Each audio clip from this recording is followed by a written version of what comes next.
I used to love the feeling right after waking up.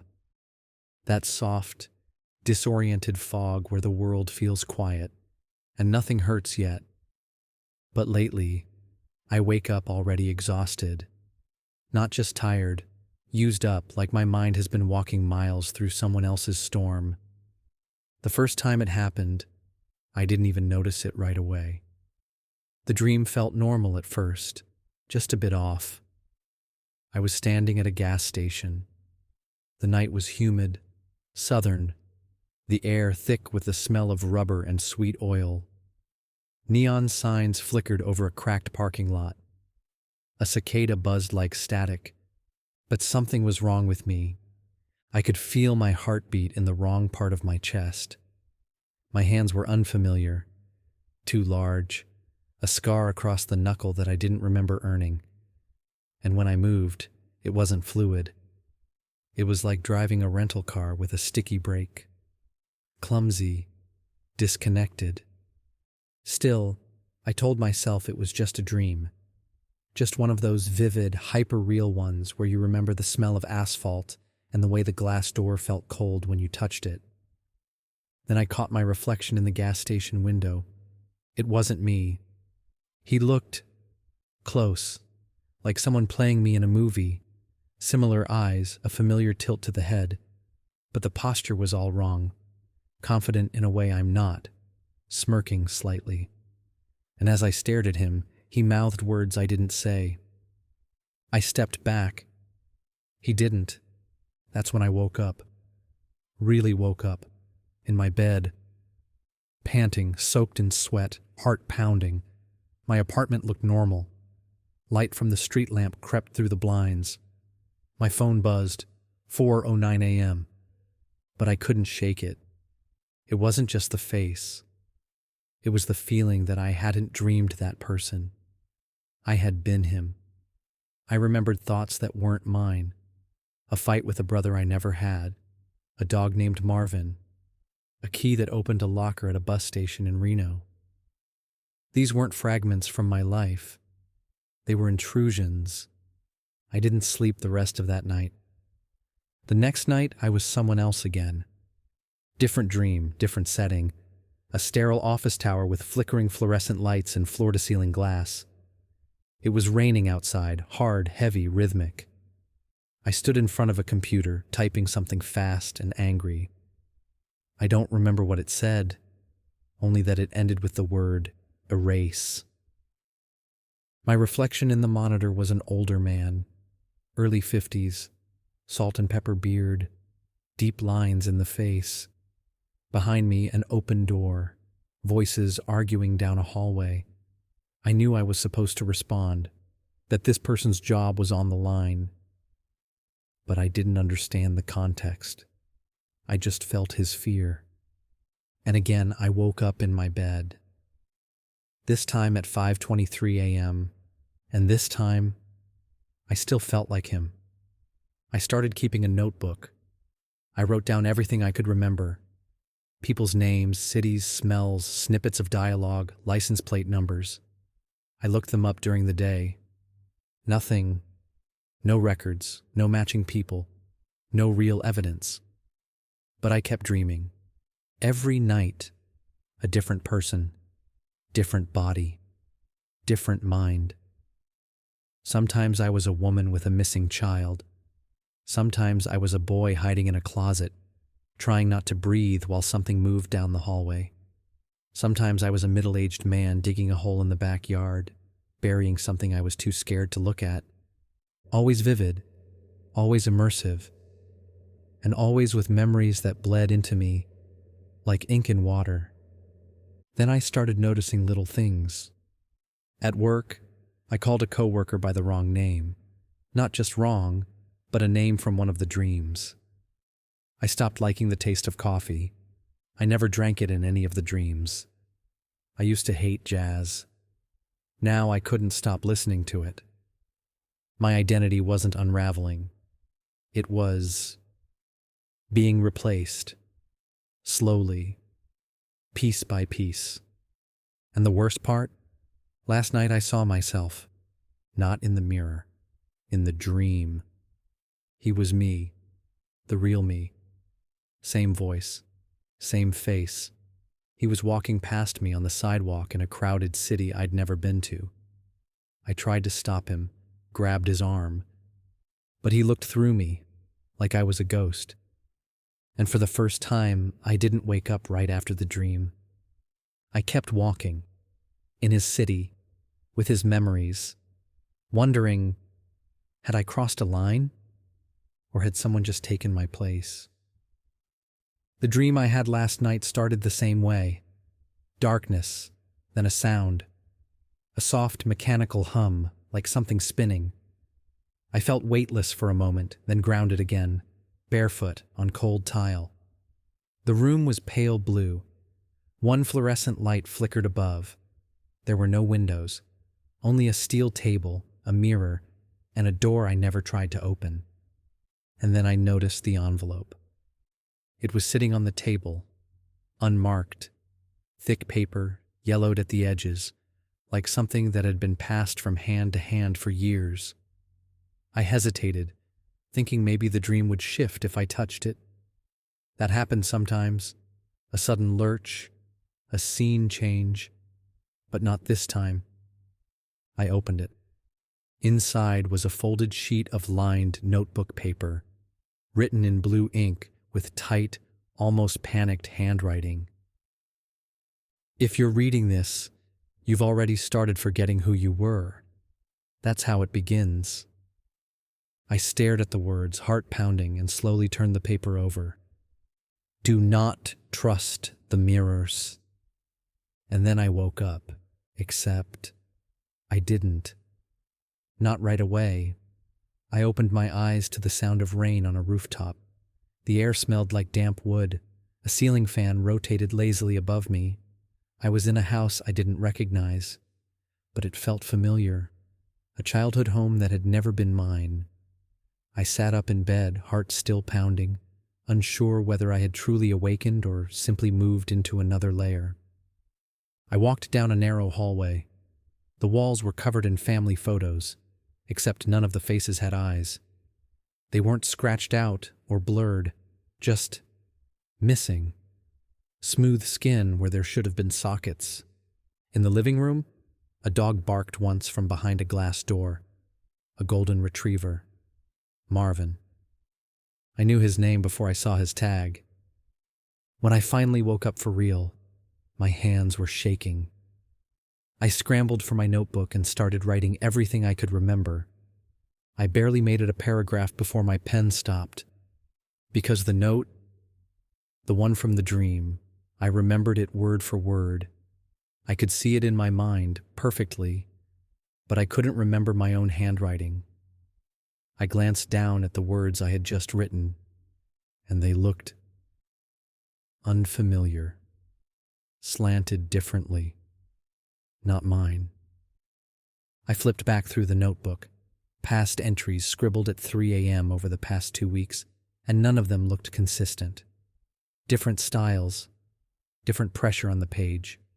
Some looked rushed, others neat and blocky. Some didn't even look like they were written with the same hand. I dropped the pen. The dreams got louder after that. That's the only way I can describe it. Louder. Not in volume, but in presence. Like they were echoing during the day, leaking through cracks I hadn't noticed before. I'd catch myself zoning out, drifting into memories that weren't mine. Standing in line at the grocery store and suddenly thinking about how I lost my virginity behind a bowling alley. Except that didn't happen to me. Not in this life. I've never even been inside a bowling alley. At work, someone knocked over a coffee mug and I flinched. Not because of the noise, but because the shatter reminded me of a car crash I'd dreamed 2 nights ago. A red Honda. A dead girl in the back seat. Only, now I couldn't remember whether it had been a dream at all. The memory was solid, emotional. I remembered the blood, the smell, the scream. Her name was Kelsey. I never knew a Kelsey. The worst moment came 3 days ago. I was brushing my teeth trying to focus on something normal, something routine. The dreams were starting to bleed into waking life, and I figured if I grounded myself hard enough, I could anchor to reality. I stared at myself in the mirror, except I wasn't brushing. My reflection was, I had stopped moving. My hand was frozen mid-air. But the mirror version of me kept going, calmly, like nothing was wrong. Then he looked up at me, smiled, and kept brushing. I didn't sleep that night, didn't even try, but I still dreamed. The same blue room, the envelope on the table. This time the letter had changed. They are not dreams. They are transfers. Every night you enter a vacancy, a person who left, a mind with no one in it, a waiting shell. I flipped the page. You're not the first, but you might be the last. The next morning I burned the notebook. I couldn't stand looking at it anymore. Pages of memories that didn't belong to me, in a dozen different hands, none of which felt familiar. That night, when I fell asleep, I tried to do something I hadn't before. Leave a note back. In the dream, I found a mirror. I scratched words into the condensation on the glass. Who are you? Then I waited. The fog faded, and 4 words appeared slowly, letter by letter. I am your echo. It started to rain in my dreams, not every time, but often enough that I started to notice it. Light, misty rain that left no puddles. A cool drizzle that made sound without consequence. Sometimes it fell indoors, sometimes upward. Sometimes the water would beat on my skin, but I'd still feel dry.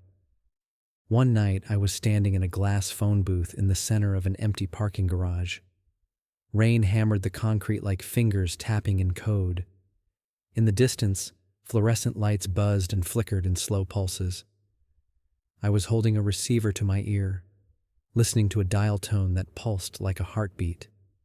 Then, a voice, my voice, whispered, "You've been here before." And I had. I didn't remember it immediately. But as I looked around, the shape of the cracks in the floor, the flickering order of the lights, even the chipped paint on the phone's metal casing, I realized this wasn't a new dream. It was one I had lived through before. Not once. Many times. Different perspectives, different bodies, always in motion, always moving. But this was a loop, a thread running through everything. I wasn't just falling into new dreams, I was re-entering. That's when I got serious. I made a plan. No more trying to make sense of each dream in isolation. No more letting them bleed together. I'd start leaving intentional marks, traces of myself, a trail I could follow. The next night I scratched 3 letters into a wooden table. D-R-E. That's all I could get out before the dream ended. The night after that, another place, another person, I found myself in a cluttered antique store. I wandered the aisles like I was searching for something specific, though I didn't know what. A cuckoo clock chimed behind me, but the hands weren't moving. Then I saw it. On the side of an old writing desk, carved deep into the varnish, D-R-E. It wasn't mine. It was already there. Something snapped in my chest. Not fear, not relief. A strange recognition. I wasn't alone. I wasn't the only one dreaming this way. Someone had been here before me. Or maybe I had, in a different cycle, a forgotten version of myself. The dreams started folding in on themselves after that. Recurring locations, shifting slightly each time. The gas station, the glass booth, a motel hallway with peeling yellow wallpaper, room 313, always locked, always humming. One night, I dreamed I was a woman in her 30s, wearing a janitor's uniform. She was humming a song I recognized, a lullaby I hadn't heard since childhood. She pushed her cart past the motel doors, paused, looked at 313. I remember thinking, she knows. She remembers this place too. And then she spoke, not to herself, not aloud, to me. Stop scratching at the seams, it's already coming through. Then she reached into her pocket and pulled out a folded paper. My handwriting. My note. Who are you? She smiled sadly, tore it in half. You don't want the answer. That morning, when I woke up, there was a note on my nightstand. Real. Physical. I hadn't written it. I was sure of that. It was on the back of an old receipt from a gas station, scribbled in the same rushed, tight handwriting I'd seen before. 313 is where it slipped. I checked my wallet. The receipt was gone. I called my mom, asked her if I ever sleepwalked as a kid. She said no, but hesitated before answering. That hesitation stuck with me. I asked again. You used to talk in your sleep sometimes, she said, but it wasn't your voice. I asked what she meant. She went quiet, then it was deeper, like an adult. You'd be crying, but the voice sounded calm. Once, I swear it said my name. I didn't sleep that night. The dreams returned anyway. This time I was back in the phone booth, but the rain had stopped. Everything was bone dry. The glass had no condensation. The lights weren't flickering. It was silent. Horribly, oppressively silent. In the receiver there was no dial tone. Just breathe. Then a voice, familiar and cold. You're trying to remember something that was never yours. I screamed. I don't remember if it was in the dream or when I woke up. The lines are too thin now. There's a fray at the edge of my perception. A place where dream and waking bleed together like water on paper. I checked my bathroom mirror again that morning. No reflection. Not blank. Just empty space, like the mirror was a window into another room. No me. No bathroom. Just a dim hallway. Too long. Too dark. Something moved at the far end. Then the light flicked. My reflection was back. But it wasn't mine. It smiled with someone else's teeth. Now I'm starting to forget things. Where I grew up, my first pet, the name of the street I live on. It's all fuzzy. Replaced with sharper memories of lives I've only dreamed. A childhood in Michigan, a fishing trip in Oregon, a girl named Lila who died in a house fire, a basement full of drawings I don't remember making. But when I see them, I know what they mean. My memories are just one more loop in this place, this structure, and someone or something is tracing it with me. I woke up gasping for air, heart clawing against my ribs like it was trying to escape. Not because of the dream. I couldn't even remember it. But because I had woken up in the wrong bed. Not the wrong room, the wrong bed. The mattress was firmer. The sheets smelled like lavender. My phone wasn't on the nightstand. There was no nightstand. I sat up fast, nearly blacked out from the rush of blood behind my eyes. The ceiling fan above me wasn't mine. The walls were painted an unfamiliar shade of gray, and a faded poster of Mount Rainier hung near the door. I live in New York. I've never been to Washington. I stumbled to the bathroom, turned on the light, and froze. There was a toothbrush in the cup by the sink, electric blue, not mine. Beside it, a razor, a bottle of cologne I'd never used, a hairbrush with long brown strands curled around the bristles. None of this was mine. And yet I wasn't scared, not in the usual way. There was something soothing about the layout, familiar in the way déjà vu is, false comfort, a trick of neurons. I looked at my reflection and whispered, I think this is someone else's body. And it blinked. That day never ended.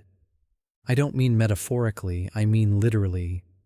The sun never moved. The light stayed dim and gold like perpetual dusk. I walked through a city that looked like home, but wasn't. The signs were in English, but the words didn't make sense.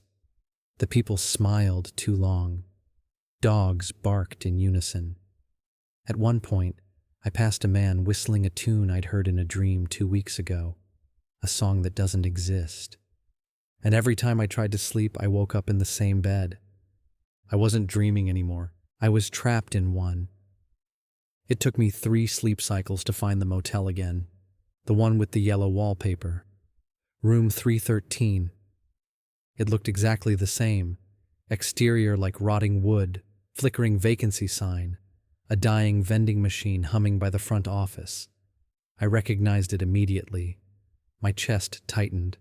I walked the hallway, each step echoing like I was descending into something. My feet made no sound on the carpet. The lights overhead buzzed in an uneven rhythm, and there it was. 313. The door looked like all the others, beige, cheap, a little warped at the corners, but I could feel it vibrating, like something was breathing behind it. I raised my hand to knock. Then I heard it. A voice, my voice, on the other side. Not yet. I backed away slowly, heart pounding in my throat. Then someone brushed past me in the hallway. A man I didn't recognize, except I did. He was the man from the gas station dream. Tall, broad shoulders, scar on his knuckle. He glanced at me, then froze. His eyes widened, like he'd seen a ghost. Then he ran, not away from me, toward the exit. I chased him out into the parking lot, shouting, desperate. He turned the corner around the side of the motel and disappeared behind a chain-link fence. I followed. He was gone, but on the wall where he vanished, something was scrawled in black marker. The dreams are not dreams, they are vessels. I returned to room 313. This time I didn't hesitate. I turned the knob. It opened. The room inside wasn't a room. It was a hallway. Longer than the building should have allowed, stretching forward into darkness, lined with mismatched doors on either side. Iron gates, wooden arches, sliding paper walls, even one made of rusted metal with no handle at all. I stepped inside. The door closed behind me. I didn't hear it shut. I just felt the air pressure shift, like the oxygen had been vacuumed out of the world. I kept walking, slowly, listening to my own breath, counting the steps. 13 doors passed before I found one that was already open. I stepped through. It was a living room. Old, dusty, mid-century, wood-paneled walls, a floral couch, a CRT television playing static. On the coffee table, a deck of tarot cards, flipped face up, all the same card, the Hanged Man, and on the wall across from me, a mirror. I walked to it cautiously. This time I didn't see myself.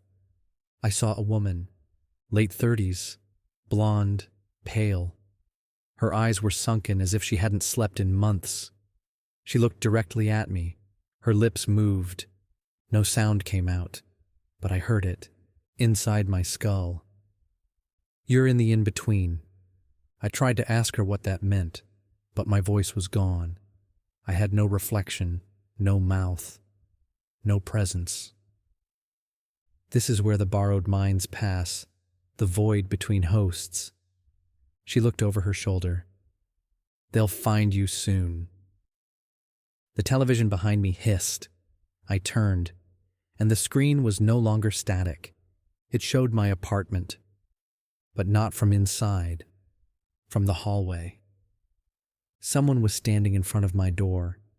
Same height, same building. He turned to face the screen. It was me, only not.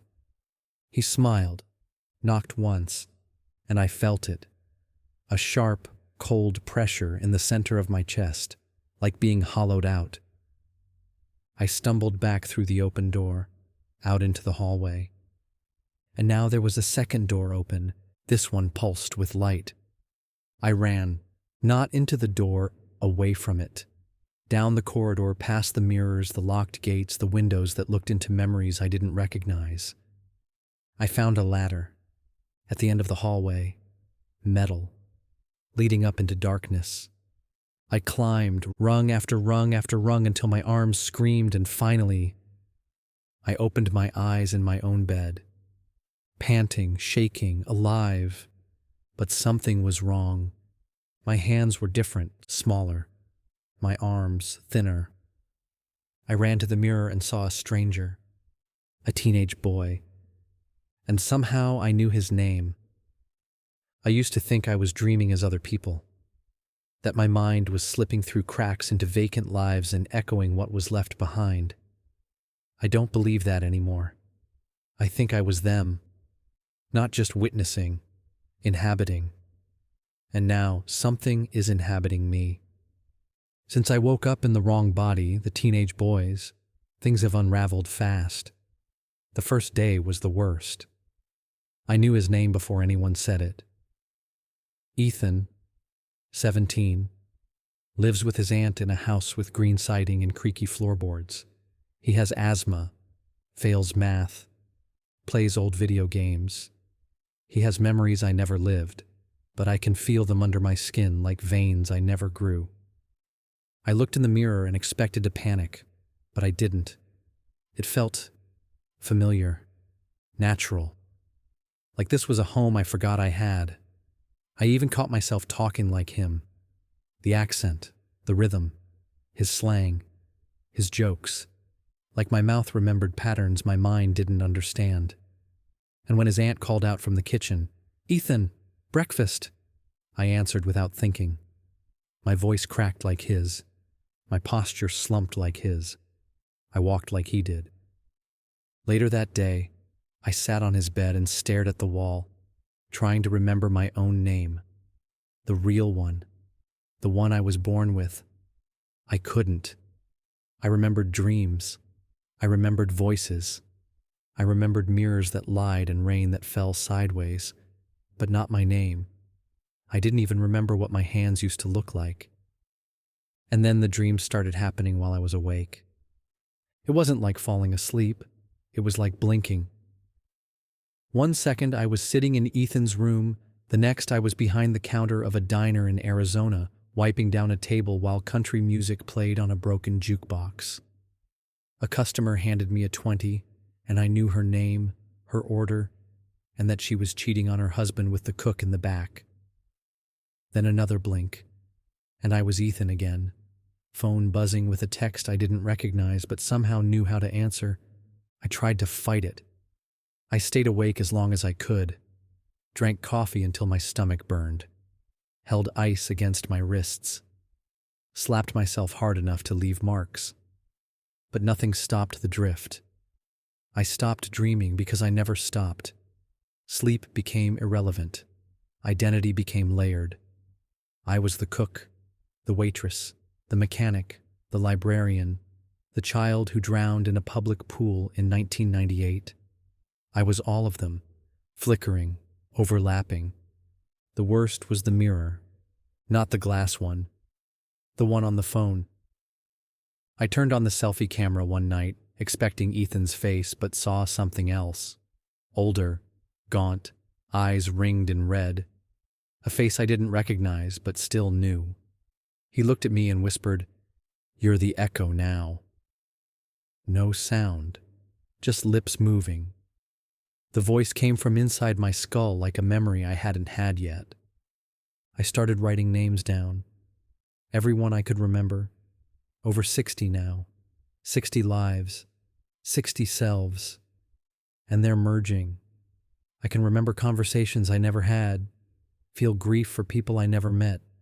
I walk past places in Ethan's neighborhood and know what they smell like in the rain, even though I've never been there. Last night, I passed a house and my knees buckled.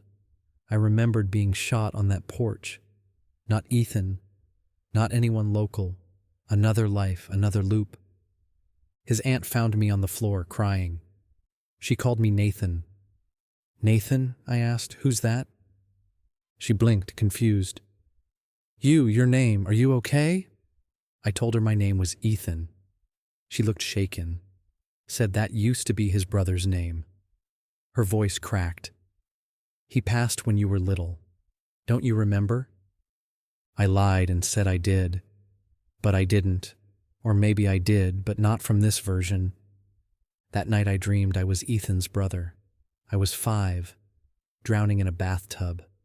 Someone's hand pushing me down. My own hand. In the dream, I screamed underwater. When I woke up, there were bruises around Ethan's neck. No one mentioned them. I went back to room 313. In the dream, I don't know how I got there. No walking, no transition, just the door. The hallway behind it stretched forever, but I recognized every turn. I found the mirror room again. The woman was gone. The tarot cards were burned. Ash on the floor shaped like an eye. And on the mirror, scratched deep into the glass, "You are what's left." No signature. But I knew who left it. Me. Not the version typing this now. Not Ethan. Another me. One I'd already lost. The reflection this time was Ethan's face, but not quite. The eyes were too wide. The mouth moved like it wasn't used to speaking. It raised a hand and pressed it to the glass. I did the same. Our fingertips didn't align.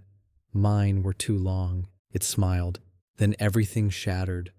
I don't think I'm one person anymore. I think I'm a pattern. A sequence running through discarded lives. Some people call it reincarnation. Others call it possession. I don't think it's either. I think it's a recycling loop. Minds that don't finish clean, carried forward, redrawn into new outlines. And now I feel someone watching from behind my eyes. Waiting. Not pushing. Just observing. Getting used to the controls. I still don't know if I'm the original, or if I'm just the last to remember. It's been 8 days since I last woke up. At least, I think it's been 8. It's hard to be sure. The clocks don't stay consistent here. Sometimes they're digital, sometimes analog. Once, I checked a clock and it just said soon, but I remember seeing the same sun rise 8 times, or what looks like a sun. It's pale and slightly off-center, like someone drew it from memory. At first I thought I was just dreaming longer than usual, but that idea cracked when I fell asleep inside the dream. I laid down on a motel bed, room 313 again, though it looked like a child's bedroom this time, and when I closed my eyes, I didn't wake up. I fell deeper. Another dream beneath the dream, a room with no windows, just an elevator. I stepped in. No buttons, just a hum and a slow descent. My ears popped like I was going underground. When the doors opened, I was standing in a subway station. The signs were gibberish, but I understood them. The train pulled in, doors screeched open, and I stepped inside without hesitation. Every seat was occupied by me, versions of myself from the other dreams. Different bodies, different ages, all watching me. None speaking. I took the only empty seat and the train moved without motion. The world outside the windows blurred into raw color. It wasn't speed. It was breakdown. The edges of the dream were rotting. That's when I realized I was no longer entering other people's dreams. I was entering the layers of my own. Or rather, the echoes of the minds I'd collected. Each new layer bleeds further from reality. One night, I stood at a podium in front of a crowd of people with blank faces. No features, just smooth skin and blinking eyes. I opened my mouth and said something I didn't understand in a language I didn't know, but they all applauded. Another night, I woke up in a room filled with thousands of TVs. Every screen played a different life. I could feel the connection to each one, like veins tethering me to 1,000 selves I'd already been. I found one screen showing my old apartment, the real one. Me at the kitchen counter drinking coffee. But he moved wrong. paused between sips like he was waiting for instructions. He's the one who's living now. I'm just drifting behind. I tried to scream at the screen, pound on it, shatter the glass, but it rippled like water. I reached through and felt cold skin on the other side. A hand grabbed mine, pulled hard. When I blinked again, I was him, sitting at the kitchen counter, mug in hand. Only it wasn't morning and I wasn't alone. I turned slowly and saw myself sitting across from me. Different clothes, same face, same eyes. He leaned forward and said, "You're getting too close. You weren't supposed to go this far." I tried to speak. Nothing came out. He stood up and walked away, disappearing into the hallway. I followed. The hallway stretched for miles. Doors every 10 feet. Some were open. I looked inside each one. Every door was a version of my life. Choices I never made. Jobs I never took. Friends I never lost. Lovers I never met.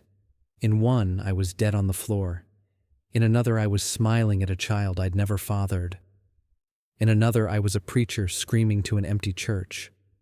One door held nothing, just darkness. And I knew instantly that was the first one, the original. I stepped inside.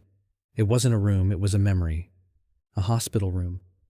I was a child, lying in a bed, machines humming, electrodes taped to my forehead, a doctor whispering to my mother outside the door, something about persistent comatose state, a monitor flickering with brain activity.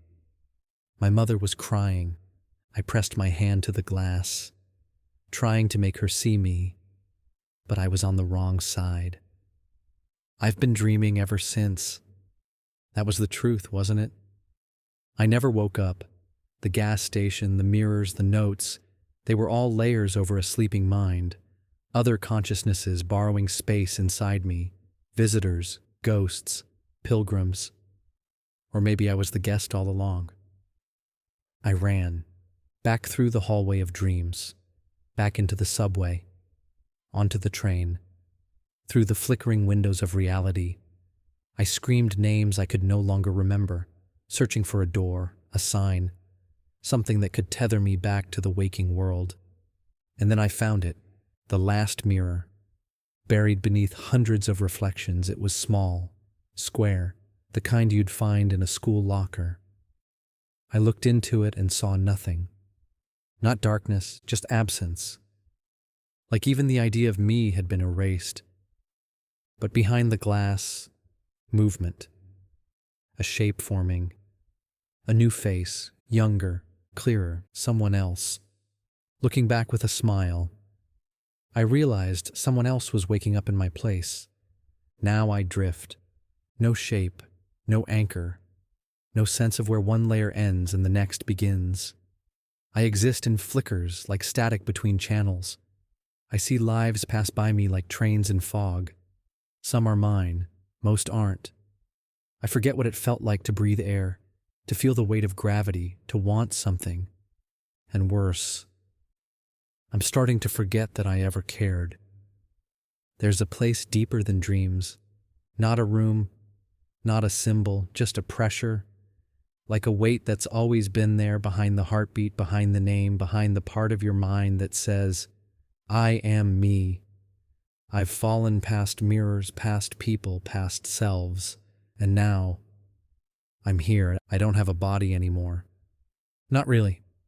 I feel like a presence, a silhouette burned into fabric, a crease in time. I drift across others like fog. Sometimes they notice.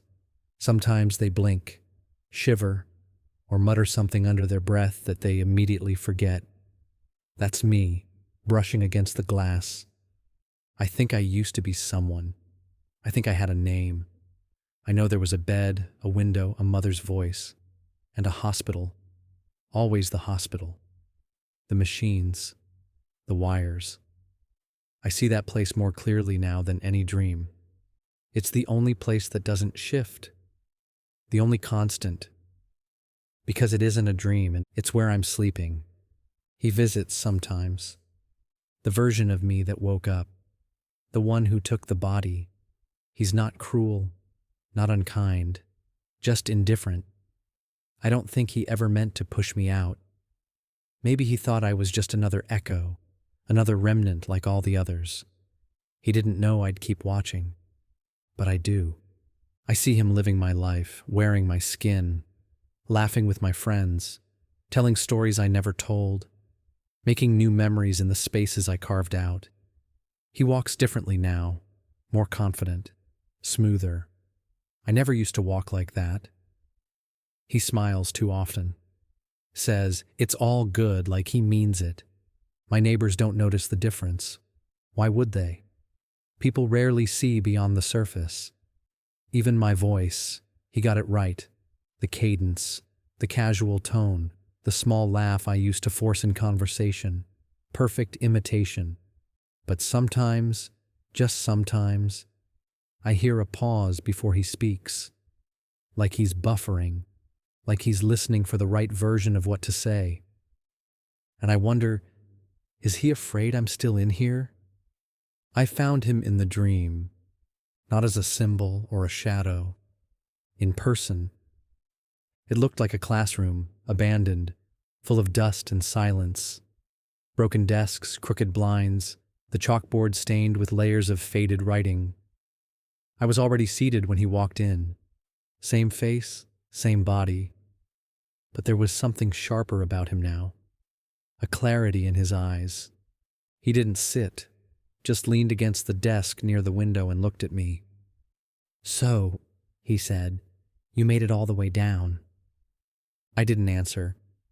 "You weren't supposed to," he added. "You were supposed to dissolve."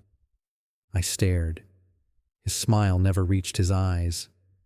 "I didn't take your life," he said. "You gave it up." I opened my mouth. My voice cracked like splitting wood. "I didn't know. You dreamed too deeply. You slipped out. That's the price. I want it back." He looked at me like I was a child asking to stay up late. "There is no back, just forward. The world's already filled the space you left. You're a whisper now. I'm the shout." I stood. "Then we share it." His expression shifted. "There's no sharing. There's only room for one center." Then he walked to the chalkboard, wrote something in looping letters. "Do you remember who dreamed first?" I stared at the words. And for a moment, only a moment, I did. Not just the hospital, but before, the first time I crossed, the very first thread I stepped into, the original dream that wasn't mine. I'd been curious, lonely. I wanted to see what it felt like to be someone else. So I drifted, just once, just to visit, but I stayed too long. And the one I visited never came back. I wasn't the victim. I was the first intruder. The memory hit like thunder. I fell to my knees, gasping, trying to hold on to my own shape. I remembered every voice I'd borrowed, every life I'd stitched into mine. The boy in the closet, the girl in the tower, the man with the scar. They weren't echoes. They were real. All of them.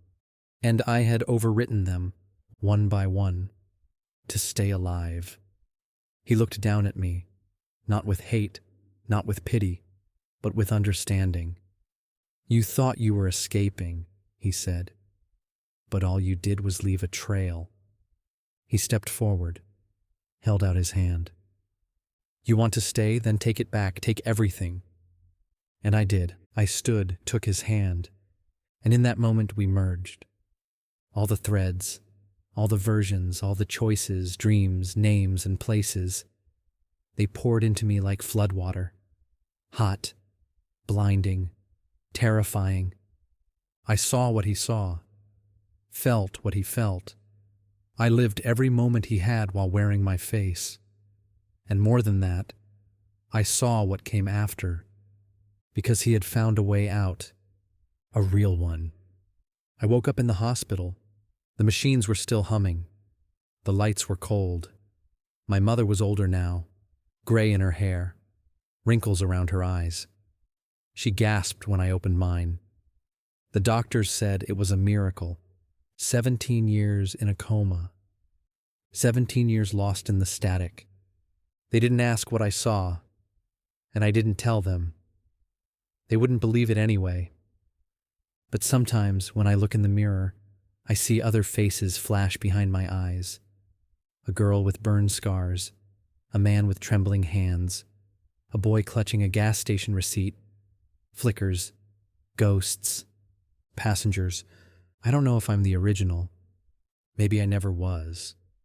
Maybe we are all just collisions of lost minds, looping through borrowed dreams, stitching together a shape that feels real for long enough to be believed. Maybe the body doesn't matter. Only the presence behind it, and maybe, just maybe, I'm not alone in here. Not anymore.